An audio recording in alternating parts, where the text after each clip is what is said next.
Well, I just want to say that if you believe in something, you need to go for it. At times, I think we dream of being something and underestimate the process in becoming that thing. So I think it's important that every time we say, I want to be this, we also understand what are the costs and the lifestyle of that thing you want to be. Yeah. So as much as you believe in it, you gotta be about it.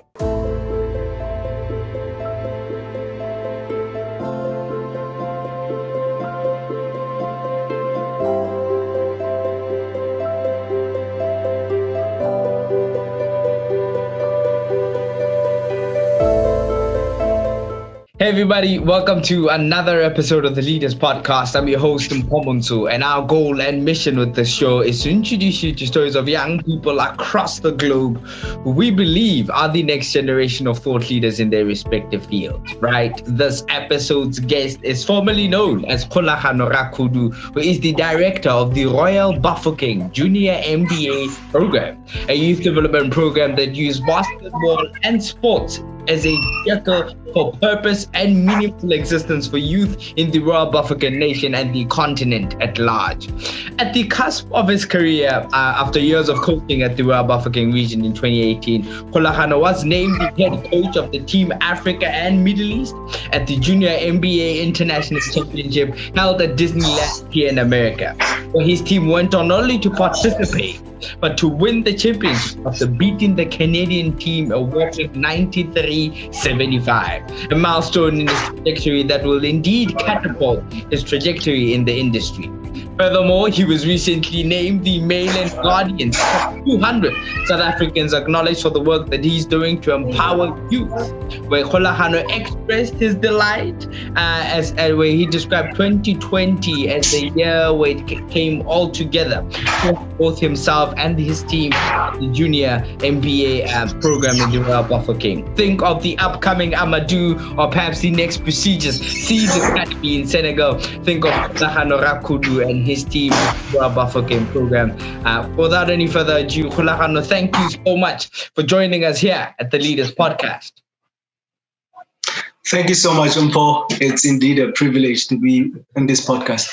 Yeah, man, it is indeed. I know we've had a couple of challenges trying to make this happen. It's the second time that we're going at this again.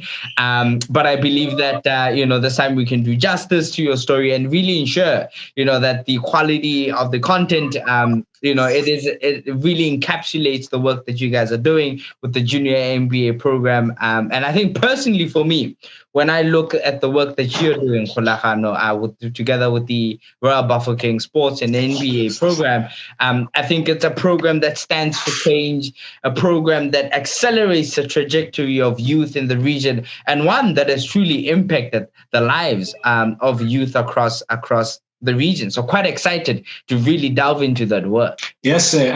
It's been a great journey, man. Like you just described the program. This is actually our 10th year. Yeah. We are due to celebrate our 10th year celebration this year. Yeah. And it's just been a long journey, a lot of impact and, a lot of life change. So it's really great to be sharing this story today. Yeah, and indeed quite a decennial, a decade of constant grind, constant growth, and just a constant focus on really impacting the lives of the youth in Bafokeng and other regions or villages owned by the Bafokeng. Now, I think to start us off, Kgolagano, I wanted, before we even delve into basketball and what basketball means for you and why you ended up going that trajectory, I want to start off by saying, has basketball always been an area that you've been interested in, And if so, what specific events led to you as an individual looking at basketball as an area that you want to go into to impact the lives of the youth in the region? Well, for me, I've always been an active kid. From primary school, high school, I actually participated in soccer. I did athletics, I did hockey, and throughout, I was really active in that. And also in the community, I was, part of the arts. I did dance in school. I did choir. And with that, I started now, playing basketball. I think I was in grade 5. And, I was recruited, because my cousin was playing, then I was playing. And from that on, we started, playing. By that time, I was playing for a community club called the Hoop Vibes. We were practicing at Bafokeng Health Center. Yeah. And, we played there for a while. And, as soon as, I was in high school, I started playing with my friend, he was at Lebone. I started playing for Lebone College. And so I think that's where I really, really competed, throughout the country. And, the love. Then I got a chance to also play for the provincial team. And, but as soon as I was done with high school, I didn't know that I'm going to be, doing basketball. What happened was, I was in a technical school. So I was involved in a program with Impala, where, we were trained after school program, where we're trained to be artisans, to be a fitter. So I did that program, and immediately after school, I actually worked. So I worked for almost 2 years at the mine. But something happened as I volunteered in 2011 for the program. So what happened was, as I was part of that program, man, like, I don't know, but something just inside of me, like a passion of development of youth, just started to well up in my spirit. And what happened was, every day when I would go to work, I would think about it, going back. The day I made a decision, it was in 2012. And, I just said, you know what, I'm going to focus on, doing basketball full time. And a year earlier, I was just recruited because I thought I was going to be a player. They said, do you want to be a coach? And I said, okay, I'll try it. And I remember going back home and, never Google. I actually Googled how to be a successful basketball coach. And I think ever since that time, finding out what I need to do process-wise to be a very successful coach, I learned about personal development. That day, I actually found out what personal development is. And I think, I've never looked back. And I think talking about personal development, at what point also in your trajectory, as you transitioning from player to coach, you know what I'm saying? At what point after deciding to be coach, what work did you have to do? I know I haven't spoken to you before. You used to listen to podcasts about basketball and the tactics of basketball and as a coach. But walk us through, how you empowered yourself to ensure that you are of a certain tier in terms of coaching and ability to just assist teams on the court. I think first of all, you can start my story by talking about how privileged we are in the Bafokeng to have like the NBA be with us. So from the onset, we had, 3 mentors, who were training us from the beginning. We had Coach Joby Wright, Coach Patrick Engelbrecht, and Coach Frank Trower. So from the onset, we are being trained to be coaches. So even when you're transitioning from being a player, you're already being taught in terms of what are the basic things you can start when you go talk to parents, when you go talk to the school, when you go talk to the kids recruiting. So we were being taught that very early when we started in the program. So for me, it became easy because you had someone who has gone through and who was just, teaching you and bringing you along. Yeah. And then once you were in the program, so now you've made the decision you want to be this coach. I'm guessing you one of the lower level coach because you're still young in this field, trying to learn your way out. What is the trajectory and the way in which you navigated that space? I think for me, I would say I focus on each assignment that I was given. I focus on it and make sure I'm the best at it. I excel it. I remember when I started, I coached at Matale Middle School and, I kept growing. And from 2011 to 2013, I was there. And in 2013, what happened was because I was really, immersing myself into the game with all the personal development things that I spoke to you about, the books, the articles, people. And we also, we were trained by a FIBA instructor who trained us to do FIBA Module 1 and 2. Yeah. And, I was encouraged by the guy when he came. He was like, you know what? This guy is one of the best play development coaches. It was in 2012. And believe you me, I just started in 2011, and it was just saying, okay, what you're doing in your personal development, you're doing well, keep going. So for me, each role that was given, I wanted to be the best at it. This episode is sponsored by our parent company, The Leaders Network, which is the parent company of The Leaders Podcast. The Leaders Network is an ecosystem of products and services designed to democratize the finding and execution of purpose. It has and therefore has 4 different subsidiaries, which include The Leaders Journal, The Leaders Podcast, Function Photography, and Function Brand Development Services, which are all members who are actively changing the landscape and also ensuring that we are building a network of purpose-conscious individuals who will take on some of the greatest challenges faced by humanity. That being said, my friends, head out to our website at www.theleadersnetwork.net for more information on how you can be part of our team, be on our platforms, or perhaps even donate to our community of purpose-driven entities, or even have access to our services offered by our subsidiary. Click the link below for more information about the work that they're doing and how they are actively changing the landscape. Enjoy the episode.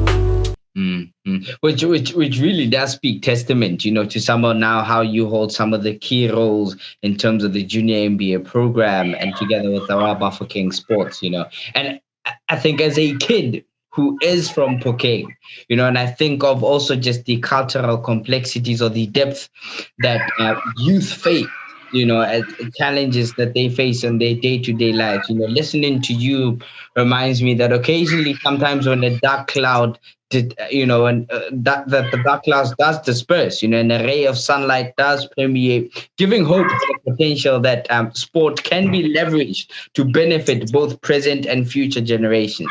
We've seen kids from the Royal Bafokeng Nation leave the nation or leave the country to go study abroad or to go be in other NBA programs across the globe. And I think that really has an impact, not only on that youth's life, but for generations to come. It's kind of like a ripple domino effect, in terms of what changing one person's lives can do in terms of them being a transitioning person for their families, which I think really just speaks depth to the work that you do. Man, it's amazing, man. Actually, I was 2 weeks ago, I was going through like an impact report of the program for the last decade. And man, the numbers are crazy. The impact that we've done is over 100,000 people, because everyone in the community knows about basketball. There's no one who doesn't know basketball. All the schools are playing basketball. Yeah. In 2019 alone, our Facebook page hit 1 million, in terms of the reach. So I was just thinking that if we didn't go through the pandemic, what were we going to do? Because remember, it was just the building up, the body of work we were adding. And then 2019, we were about to explode, So, I believe that, the next decade, we're going to, do even greater things as we focus on now refining the details of the quantity that we've impacted. And talking about growth, talking about scaling up in the next couple of years, when you look at the last 10 years, the past decade, what have been some of the challenges that you have faced over the years as a director of the junior MBA program? Well, for me, I've not always been in this position. So I will just tell you different challenges I had, as I was, growing in the program. Well, I think at first it was just selling the basketball. Basketball is a foreign sport, not really popular in the Royal Bafokeng Nation. So, we had to come up with a different strategy on how to sell the sport to the community, to the schools. Yeah. So what we did was that, Coach Joby and the two, player development coaches, they came up with a great strategy where they used the culture of basketball, music, fashion, We went to the schools, we played music, dance, and what we did was, man, it was everyone wanted to play basketball. Basketball, you look good, you wear nice shoes and all of those things. So everyone wanted to be on a sport. And what it did was, because we recruited a lot of kids, what it ended up doing is that in the process, there were kids where even now, you can, in the pandemic, when everything is done now in level 1, they can be able to train. They just have a ball and go play by themselves. Mm-hmm. Because of right now, we have kids who, for example, the kid that was sent to Senegal, he started playing at 13. Wow. The kid in America, same thing. She started playing at 13 years old. So those are the generation that are going to do even greater things because they started at a very, very young age. Talking about kids who've left, how would you articulate the impact in terms of impact stories or success stories of the program? So I do know that we can talk about in terms of numbers, but are there any specific cases that you find quite unique in terms of youth who've come from underprivileged or marginalized parts of the region and have made it to programs either in the US, either in Europe, or either in Senegal? Yeah, I'll make an example. The boy in Senegal, he actually doesn't stay far from my house. Yeah, his name is Huitimang Diteko. Yes. So, man, his story is very, very, unique. Where he started playing, he was very, very young. Someone who always want to be in the court. He was chased around. He were in teams. He was cut a lot, and he enjoyed. He started playing with bigger kids when he was still young. He enjoyed the process.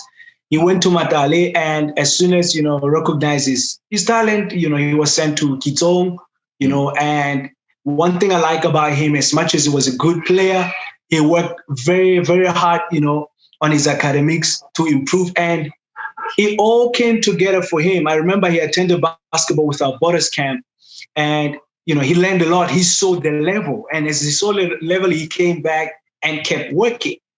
It was during our finals where, a lot of people were like, man, this kid deserves a chance. And, all the work that he did throughout the whole years, paid off with him getting a chance to be part of the NBA Academy in Senegal. Which actually just reminds me of what the great Nelson Mandela once said when it comes to sports, and I'll think of this quote where it's like, sports has the power to unite people in a way that little else does. It speaks to youth in a language they understand, and sport can create hope where once there was only despair, which I think, talking about, the case of this individual who's born and raised in Bafokeng and now at the junior NBA program, academy in Senegal, fully encapsulates the importance of the work that you guys do, what the games means to youth in the Royal Bafokeng, and how just by simply positioning, being in that space,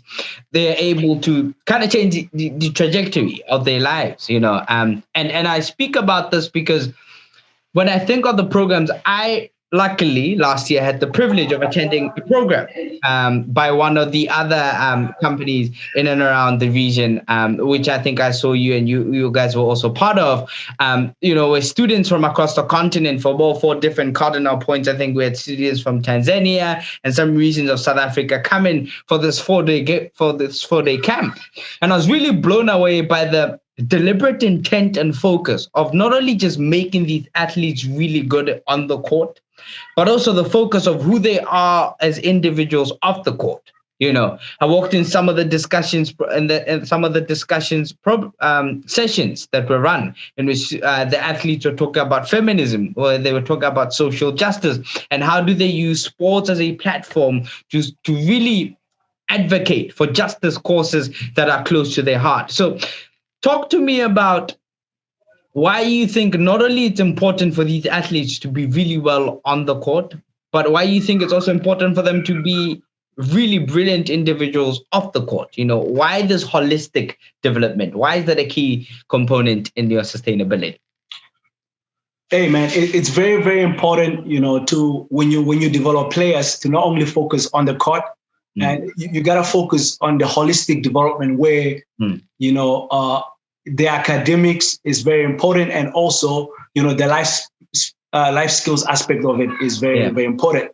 So one of the things that the NBA does is that if you can see what happened, during the social justice, Black Lives Matter, the NBA played a very key role in terms of raising awareness about the issue, and also if you can look at the NBA for the longest time, they raise, awareness. Right now, one of the biggest topics that are being discussed is, how can you improve, by giving more women opportunity to be part of the NBA, teams, either as coaches, offices. And another thing is that, NBA players being able to come out and talk about mental health.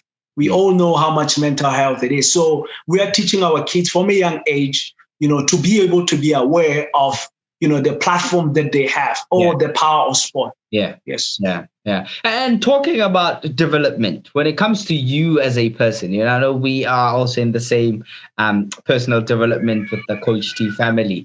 But talk to me about you as a coach, as much as, yes, you are doing this development to these youth. What do you do for your self-development and understanding yourself as an individual? Well, like I said, personal development has been number one. It's something that I discovered early on, which is, informal education. And as soon as I discovered that, I was very intentional in terms of, being able to push it in my career. But in 2019, what I did was, I remember I was picking up, people's brain, which I like to do in December. I remember that year you had a great year. I called you, had a meeting, and you told me about your coach, and that's when you introduced me to your coach, Coach T. And then, as soon as I had a meeting with Coach T, I said, you know what? I want to be in another level. So I want to challenge myself and look at myself, look in the mirror on what are the gaps that I have and how can I also improve my strength and also fill up the gaps. So it's been a great journey. And man, if you want to be the best, you have to be a continuous learner. Fair enough. As Coach T would say, you have to be a connoisseur of life, constantly learning and extracting the principle from life, and seasons of life as we grow as individuals. I know you also are quite one individual who reads a lot. I think the first time I met you, when we met for lunch, I think you had gotten, I think, 30 different books. And I know you do read a lot. So I think just to delve down that path, what are some of the books that you really would recommend, or that you find quite important in your self-development? Powerful. Thank you for that. I think two books, South African books that I really like, the one is Bet on a Ducky. And then the other one is called Lift as You Rise. And Lift as You Rise, the reason why I like it so much because it explains, the power of every time you grow or as you lift and rise. It talks about the corporate life, and it talks every time you grow, it's important that we send the elevator down. Don't wait until you are at the top to be able to lift other people.